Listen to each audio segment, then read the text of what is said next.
Hey everyone, Sally here. Um, what's the go with Cleetus McFarland's fan base?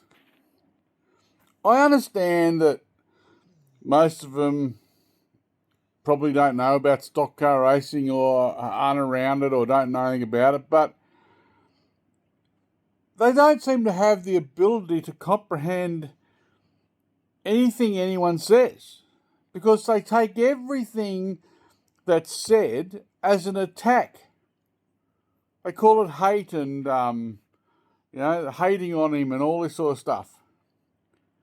I haven't seen anybody hating on Cleetus. Everyone is supportive of Cleetus. Everyone wants him to succeed. All that's being said, and you Cleetus fans will think this is an attack.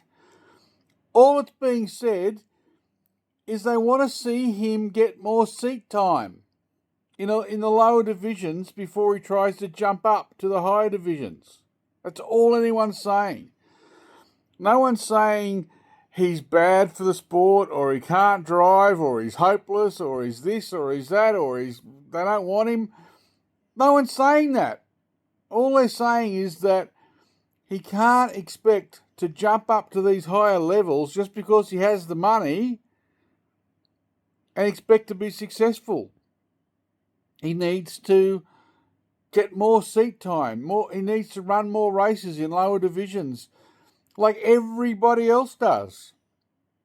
And then you get people going, yeah, but what about this one? He pays for his ride. Yeah, well, some of those guys in lower divisions do pay for their rides.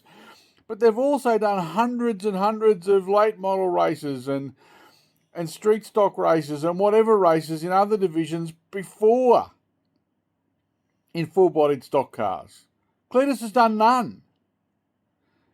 He's run around in Crown Vics with a bunch of yobbos having bloody fun and being idiots. He hasn't raced at that level. And even he said himself that he had no comprehension of the level that NASCAR was until he got there. And he's been blown away by what a high level of racing it is. It's hard. Now, the ARCA cars are great because they're in the track. They're in the track and they're an easier car to drive. They're a 110-inch wheelbase car. A lot of them are old cup cars. They're easy to drive, and they're a fun car to drive. The truck series cars are different. They're a different wheelbase. They turn slower because they're a longer wheelbase, and they're out of the track. They're up on the track, and they're very flighty, and they're all over the place. And the level of driver in the truck series is much higher level of driver than what's in the ARCA series. So not only are you getting into a car that's harder to drive and more flighty and all over the place, you're also driving with 30 other guys who have all got hundreds of races under their belts in other divisions. So going to the truck series like he did was a mistake. The guy's had 6 starts in a full-bodied stock car, right? 6. He's crashed 5 times, and he also crashed in his truck test. That tells you something. And he admitted himself when he crashed in the truck race, he should have just backed out of it. But he wanted to try and keep up with the cars in front of him, but he wasn't ready for it. He's not there yet. He's not ready for it. And when he tried to keep up with those cars in front of him, he lost the back of the car because those trucks are so out of the track so much. He needs track time.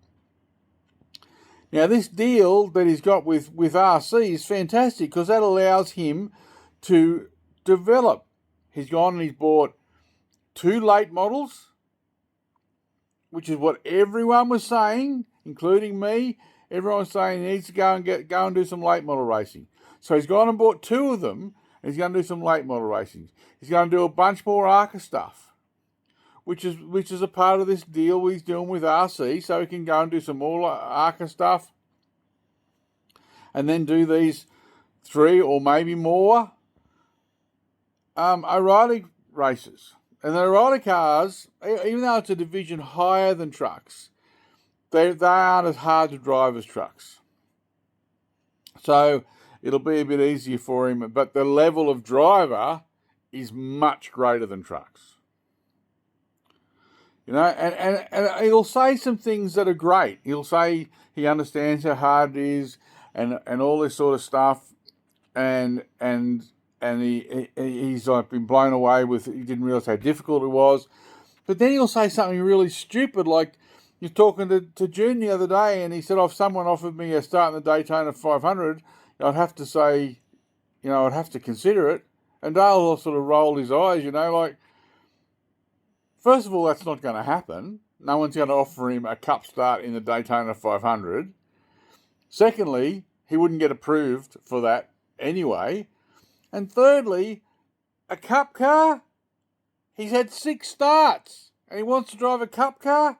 My God, give me a spell. Okay, here's the deal. We all want Cleetus to succeed. He's good for the sport. He seems like a great dude. It's nothing better than seeing a young guy be successful, and he's being very successful. He just needs to do what he's doing now and go and do more races in the lower divisions and work his way up. So by going and getting a couple of late models, that's a great thing to do, because he can just go and do laps and laps and laps at his own racetrack in the late model and get some experience at driving those cars. And then he can go and do a couple of late model races. He's going to do a bunch more ARCA races. It's all great. It's all great now. He's doing it the right way. But the Daytona 500 thing, saying that if he got offered a start, he'd have to consider it. That's like if someone offered me a trip to the moon, I'd have to consider it. That's the same thing. No one's offering me a trip to the moon. No one's going to offer Cleetus a Daytona 500 start either. So let's all get on board the Cleetus bandwagon and cheer him on and hope he does really well. But just do it the right way, mate. Don't just buy rides and think you can jump and go, And all you guys, his fans that say, but this one does it. No, they're not. You're not getting it. Someone said today on a post, look at Frankie Muniz. He bought a ride. Frankie Muniz has been racing cars for 20 fucking years. He didn't just go and get a car and buy his way into a NASCAR ride straight away. He's been racing cars for 20 years. He's got a shit ton of experience. All these guys in these lower divisions who are buying rides have got experience. And when Kyle said Brexton's probably done more races than Cleetus, Brexton's done a shit ton more races than Cleetus has. Brexton's 10 years old and he would kick Cleetus's ass. So, Cleetus just needs to learn the process, get seat time, and back the fuck out. Don't crash. Finish your lap down. Finish 2 lap down. Get people to notice him. And when the fast cars are coming, let them go by. And that's what's gonna win him favour with everybody on the track, and everybody who's watching. Everyone in the industry will be watching how he conducts himself. And when he does this O'Reilly race at Rockingham, all eyes are going to be on him. He's got to do the right thing. He's got to do the right thing. He's going to get lapped, and he has to let it happen and not fight those guys. He has to know his place and understand his place and where he is in the pecking order. Anyway, I'm all over Cleetus. I think he's fantastic, and I love seeing what he's doing. I just want to see him progress through the sport in the right way. Cheers, everybody. Bring on the hate.